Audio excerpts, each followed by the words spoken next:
Hey everybody, welcome to this week's Q&As. It's Thursday afternoon, so there should be plenty of time for everybody to have gotten their questions in, so let's jump in and see what we got. First up, over on Floatplane is an off-topic question from Mike. They want to know if I'm a Honda guy, because they always hear me make the Honda Acura comparison, and they're just curious. I choose that comparison because I think that most people around the world are aware of the two brands and how they work. One's just the luxury version of the other. But while I was born in Connecticut, I am full redneck at heart. I drive a 2000 Ford Ranger. My favorite car was an old Camaro with 450 horsepower. So while I respect the craftsmanship and the reliability of those cars, if I had to pick one, it would probably be much more of a rednecky thing than a nice Honda or Acura. But I did absolutely love the TL. I can't remember which model it was, but it was like mid 2000s up. It was a four-door sedan that came in standard transmission. That was just it was like a happy medium. It was like a really nice, reliable car, but it also had a lot of the extras that make you feel a little bit more luxury, I guess. So I loved that one. I'd never got a chance to own it because at the time it was ridiculously expensive, and by the time I could afford them, they were old and probably not as reliable as a different one. So definitely always been a car and motorcycle person. I had a GSXR 1000 that I spent so much time and money on. That sucker was so fast. Loved it. But no, if I have to pick cars, it would be either something old and rednecky or maybe even like a brand new all electric. But I definitely like the old muscle cars and trucks and stuff like that. Moving over to Patreon, Steve Wells was chiming in on the conversation from last week about how to make sure your settings are saved when calibrating a PVM. And they wanted to make sure that the Pask who asked the question was pressing the degauss button twice in order to save the settings. Once isn't enough, you have to press it twice. That is a great tip that I completely and totally forgot about. So thank you very much, Steve. Much appreciated. Hopefully the Pask is listening and here's that tip. Now a question about SCART switches from Oliver Bernard, who is in France with PAL consoles. And if you're French, that means I probably killed the pronunciation of your last name. My apologies. It's never on purpose. But the questions are, what are my thoughts on the Hydra SCART switch versus Otaku's automatic switch? So I looked into one of the Otaku switches and it was mostly fine, but there were a few scenarios where I thought there could be potential for issues. Doesn't necessarily mean you would have them, but like on the flip side, the last time I really beat up a G-SCART switch, the only potential for issues were if the user plugged in the wrong thing. So, you plug a cable into your wall socket and jam it into the G-SCART, then yes, that's going to kill it. But for average proper use, there was no worries whatsoever. Whereas the Otaku could still be some worries. And I also heard that the store is not shipping things anymore. Maybe they are, maybe they're not. I'm not really sure what the deal with that is. So I guess, you know, because of the part shortage and a lot of other things, our choices are very, very limited. I know G-SCARTs are very expensive, but that's one of those things where you get what you pay for. So, but with all respect to Super G, not everybody needs that. Some people just need a basic push-button SCART switch, which is why I liked the original Otaku so much. So hopefully somebody else will step up. Rob from Retro Gaming Cables is also teasing the SCART switch, which I don't know what the status of that was. I think that was like over a year ago. The first I had got the first prototype, and I told Rob, let me know when they go on sale, and I'll stream a test of it for you, unless you need any pre-production work. And he was like, all right, I'll let you know. And I haven't really heard from him since. Part shortage is really killing everybody, so I guess you kind of just got to get whatever you could find. You also asked about the Hydra. I've heard that the newer ones perform okay. The original ones, the first couple models I had tested, all had some sort of weird issue. And I continue to hear occasionally people coming through and saying, hey, here's all of my stuff, and I have this switch. What do you think the problem is? And it's the Hydra switch more than its other switches. I'm not saying it's bad. I'm just saying I've had a consistent history with it, and my first interaction with Lotharic was beyond horrible. So I would have trust issues with any of that stuff, which is a horrible thing to say, I know, but I'm just honest and trying to be transparent. There was definitely some very, very big coincidences, as a polite way of put it, when the Hydra was released. So yeah, I just don't own any of that stuff, and I don't think I would. But that's not for me to tell you what to do. And especially in the middle of a part shortage, that might be your only option. It might be the best priced option. So I guess it's worth giving it a try. But if anything goes wrong, I guess don't say I didn't warn you. And if it all goes right, then hey, point and laugh and say, this thing's perfect. You were wrong, Bob. That's totally fine too. Couple of questions from Michael. First, they use an Otaku SCART switch that they saw from one of my earlier reviews. That's funny, we were just talking about that. And all but one input is RGB. If they wanted to upgrade to, say, a G-SCART, would using Composite over SCART from their NES be a problem? I don't remember what would happen on the G-SCART. So just to explain for anybody that's unaware, I'm assuming that Michael's talking about a manual push-button Otaku SCART switch.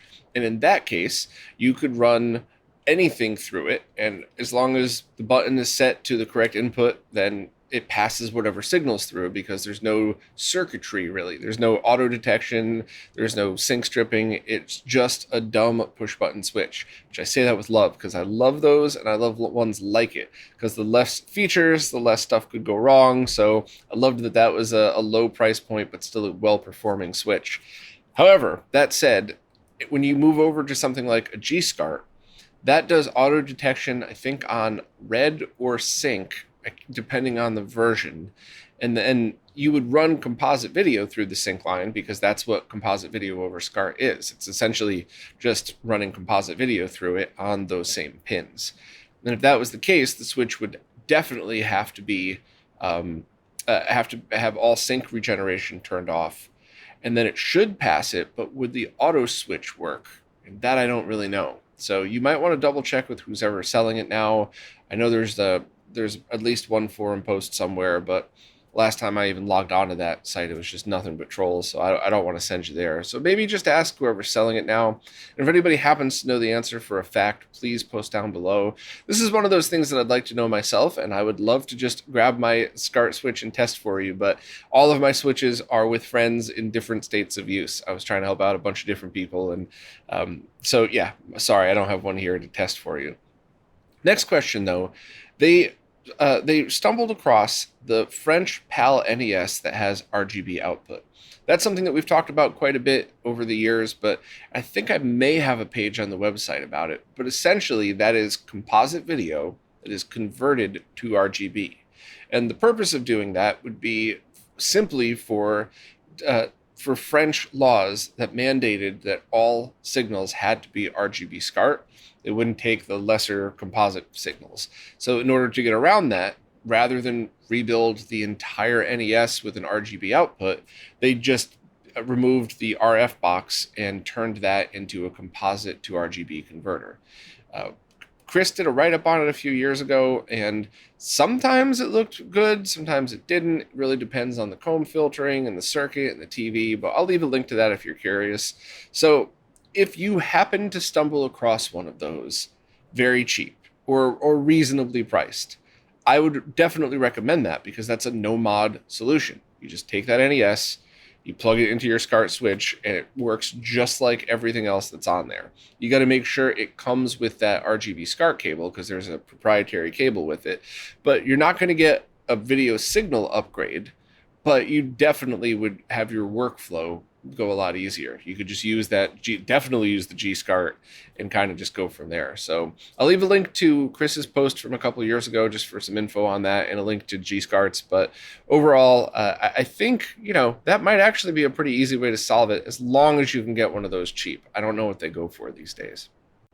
Belmont said they're officially hooked after a successful RGB mod on their SNES Jr.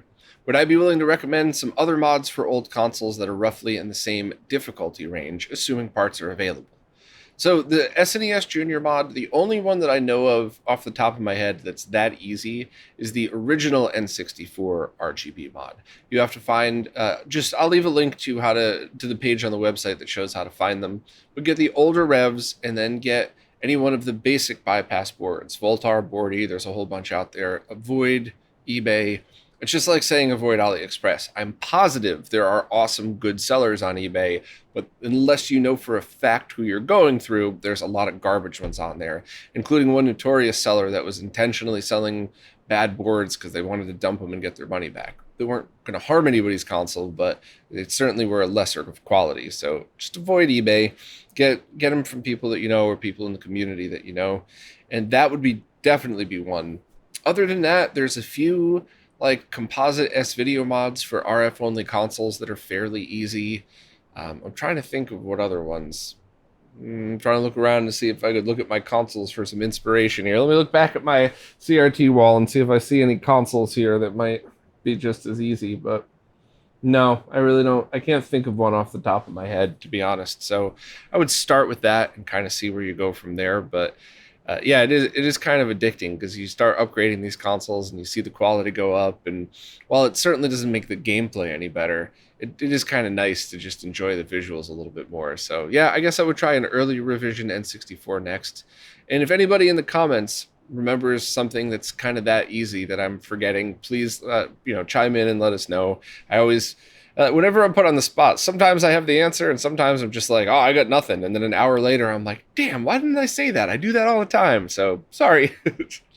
Dustin Madison said, just an idea, might do a video on all the different specialty boards available for the Nano. There's so many. Wish there was one that had a setup like a Retron or Game Freak, but sadly not one that they've heard of. What Nano? The Raspberry Pi, the D10 Nano? I'm not really sure which one you're referring to, but while I'm always all ears for any idea, I wish I had the time to do all of them, but my time is getting even more limited these days, and there's already a long list of stuff that I really feel like I need to get the info out there just because nobody else has really done it. So if that's something that's already out and people have already done a decent video on, I don't think I would do it. I'd kind of like, at least for the short term, to stick with the stuff that I have a ton of knowledge on that isn't as mainstream knowledge that I'd like to share with everybody. Of course, as always, along with the proof as to how I learned it and how you can double check yourself. I'm never telling anybody, just trust me. Mostly. Sometimes I kind of have to say it because I don't have time to go through it all. But those are the things I really want to kind of stick with now. And the more questions I ask about some of the topics that I'm mostly done with the script, still in testing on, the more I ask the questions, the more I realize really the info is not out there at all. So I know that's not going to win me any YouTube awards, and I'm probably going to lose subs because I don't have enough consistent general material out there. But I really want to make sure that I get all the info out that people really need. So I'm going to try my best. But if you want to be more specific, I could look up what's out there. If it's something fun that I have access to and have the budget for, cool, I'll definitely add it to my list. But there's a long list these days.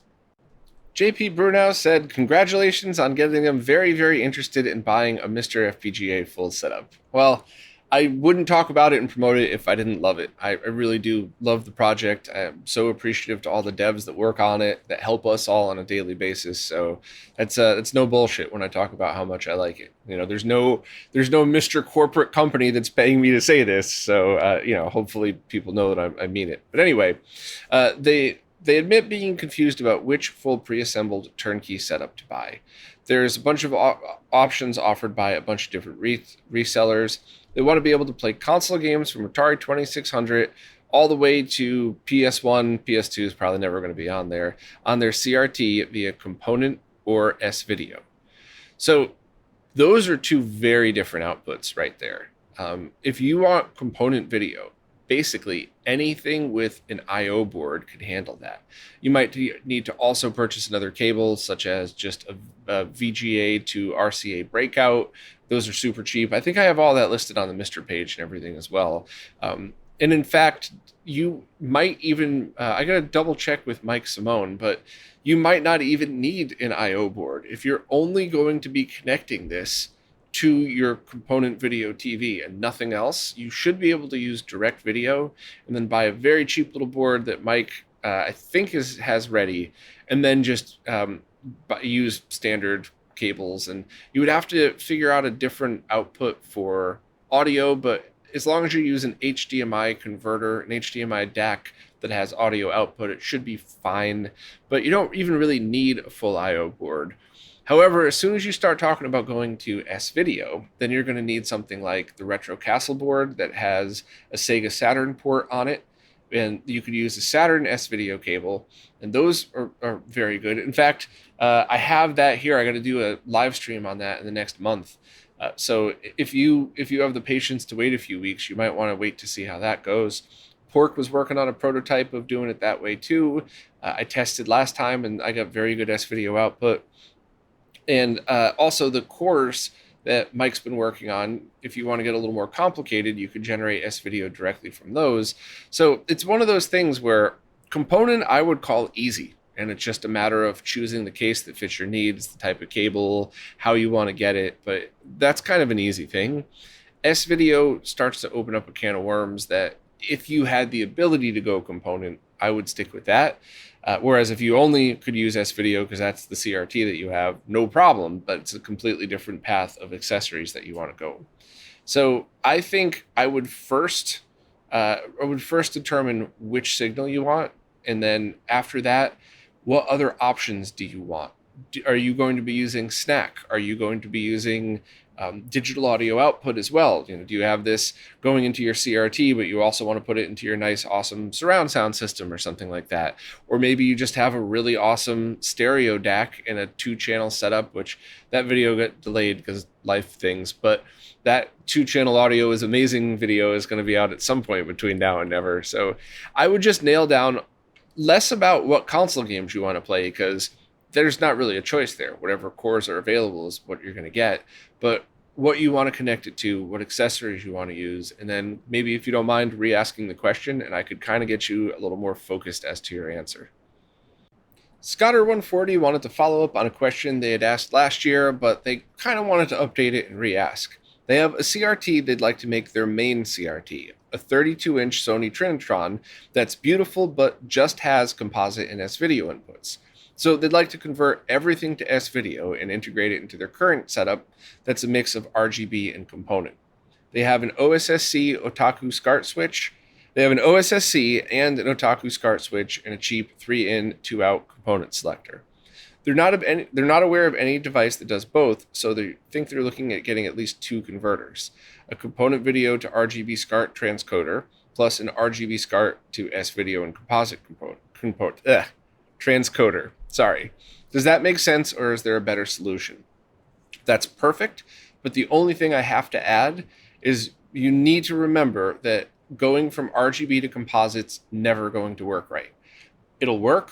You could add a variable capacitor on there in order to try to dial in a better signal, but it's never going to look as good as composite generated from the console. That said, RGB to S-Video looks great. And in most cases, and I think in the few times that it doesn't, I think the trade-off is worth it. So I would just say that what you're planning to do sounds great. As long as you could go to S-Video and not composite, I think that's a perfectly good setup, and I think you're going to be very happy with the results. Because this way you'd be able to route everything to RGB and split that between your OSSC and your output. So that's pretty good. The only thing I would also check on is if AshenWorks updated their converter, because the original one was RGB in with 2 composite and S-Video outputs.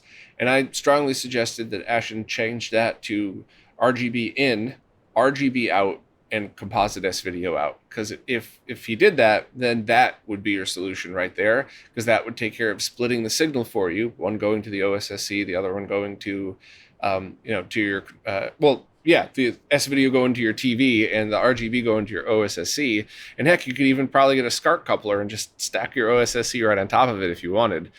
So that would take care of it right there. And if not, then, I would just look at any other, make sure you have a setup that does split the signal properly. Bunch of light gun related questions from JQs, so I'm just going to go through them one at a time. First, what systems are capable of having 2-player light gun games? The NES had one unofficial game, the Port of Chiller, which is kind of a stupid game, but fun to play once for 2 seconds. It's kind of, just a quick aside about that. It's incredibly violent, but it's 8-bit violence, which I think is hilarious. Maybe I'm weird, but 8-bit cartoon violence is hilarious to me, where if that was like a realistic thing, I wouldn't be into it. So just don't say I didn't warn you about that one. Saturn, PlayStation 1, and I think past that, maybe Dreamcast. I'm not really an expert at that, but I probably should do a deep dive because I do like light gun games. But I'm pretty sure Saturn and PlayStation 1 and Dreamcast would do it. And then once you get past that, PlayStation 2 probably would. And then I'm not really sure about Xbox or the rest because then they start using different methods on how their light guns work. And then, of course, by the time you get to the Wii, yes, because it's just using Wiimotes. Next, if they have two PlayStation 1 light guns, can they plug both light gun RCA cables into the video input on their TV and they'll both work? Yes, and this is not like using a Y cable because I should do a separate video just on this, but basically if you look at voltage on an oscilloscope and you plug one signal into a TV, the voltage drops and that's how you get your proper 75 ohm termination. When you use a Y cable and you plug them to two TVs, that voltage drops even more. It puts double the load on the encoder, and that could kill your console, could harm your TV. Lots of, definitely don't do's there. You take that same signal, that same composite video signal on an oscilloscope. You plug it into your TV. Everything's how it should be. You unplug it. You plug it into one of those PlayStation light guns, plug it back into everything, and it doesn't change. It doesn't put a load on the signal. So it's perfectly safe to use one, and I'm assuming two as well. I've never tried, but I'm assuming that would totally work. So that's, you might not have cared about the technical explanation, but I'm sure some of my fellow nerds out there do. Next, is it possible to double the signal to two TVs so each player has their own screen? Yes, but with an active circuit. So what I just explained about Y cables would prevent you from safely doing that by just splitting the signal. However, if you put it into a G-comp switch, a G-SCART, a signal distribution amplifier, anything that's designed to power and split signals from analog video, yeah, that should totally work without any issues. The other thing is it's also safe to use PlayStation's Composite and S-Video at the same time. And if you have an original PlayStation that have the jacks on the back, you can use, let's just say, the composite video jack and then a composite video from the multi-out port separately as well.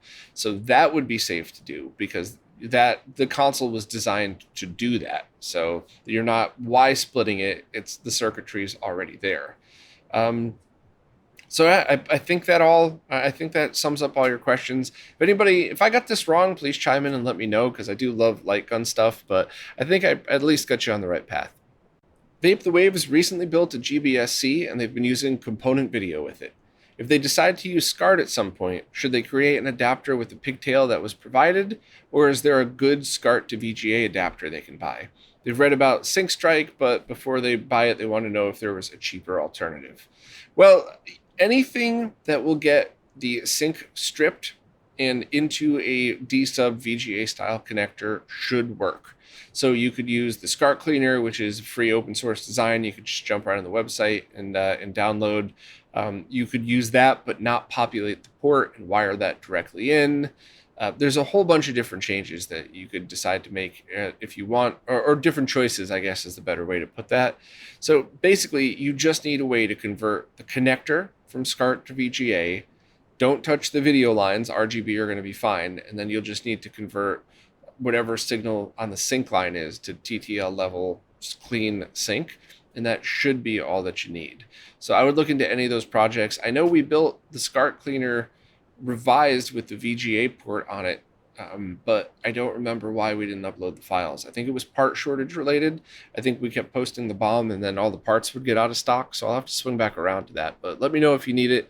But any solution that does that should be fine for you. Adam Ant has a question regarding the N64. They've been trying to find information on the power LED with no luck other than random Reddit posts. They know the stock LED uses 1.95 volts, but without disconnecting the LED and putting it in series with their meter, they're not certain of the current draw. They know GameTech sells other colored LEDs, but the LED voltages and current draws aren't listed. They found plenty of posts about aftermarket Dreamcast LEDs dying really quickly due to voltage issues. Do I know a reliable source for this kind of info for the N64? They know it's trivial, but definitely fun to play around with. I don't, but here's an experiment that you might be willing to try. grab a resistor and put that in line with the LED, and get a couple of different ones. Hopefully if you've done mods, you just have resistors laying around like I do and most of my fellow modding nerds do, and just put it in line with, so it's power into the resistor, into the LED, into ground. And start with, I really forgot what the values should be, so you might want to look up LED resistance calculators or anything like that, but start with it kind of dim and see what happens. But that's one of those things where, as long as you do it the way I said it and don't try to build some craziness out of it, just putting 5 volts through a resistor to drop the voltage down into the LED, and you could use a multimeter to check, by the way. The worst thing that could do is you blow the LED out, not your N64, not your power supply. Presume that you did it right and you didn't lay the LED legs across voltage traces on the motherboard. I know you wouldn't do that, just saying.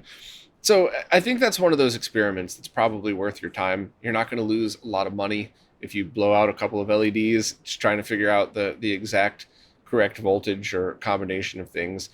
But if anybody has the actual info, that would be really cool, because I'd like to know the real answers to these things. But this is one of the rare cases where I have no problem saying, hey, give it a try. What are you going to lose? $3 in LEDs and a couple of minutes of your time? Of all the things to lose, not a big deal. Also, thank you for the kind words. I'm glad you're enjoying the live streams. I'm trying to keep the content coming, but I'm also trying to get all of the work that I need to do done behind the scenes. And I love live streams. I think it's a very happy medium of the two. And as long as people keep watching, I'll keep doing them. So thank you. Moon Turtle wanted to give me a heads up about scammers targeting YouTubers. I don't know what that is. I haven't clicked on it yet, but I just want to let you know that I get scam emails daily, and I've been getting them since 6 months after I launched RetroRGB.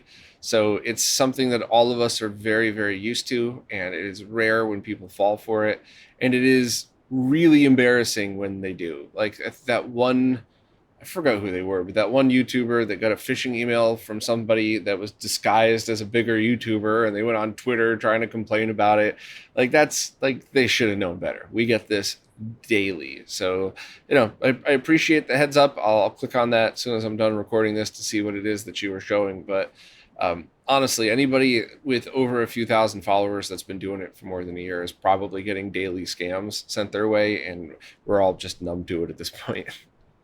Oliver Clare is working on a section of the wiki that shows people different audio formats available for different 9th generation consoles, so all the most modern consoles.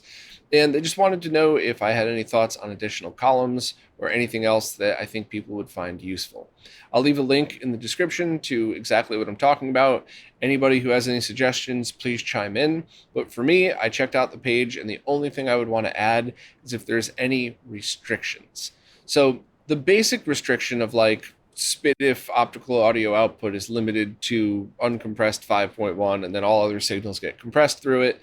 That's kind of general information. You might want to leave that as a note on the bottom, but anybody that's dealing with that should probably have a little bit of knowledge on that. If not, just a little disclaimer at the bottom with a star might be kind of interesting. But other than that, the only thing I would add is if there's any restrictions.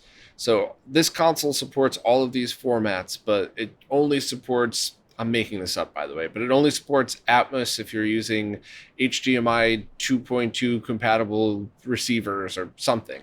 So I would only add, or the only thing that I see potentially missing is if there are any restrictions or any gotchas like that people might need to know about. One trick obviously is always to use HDMI splitters that could spoof that, but it's just something that I think might be worth looking into if that is even a problem. There might be 0 restrictions, which is why it's not on there. So, or why I missed it if it is on there.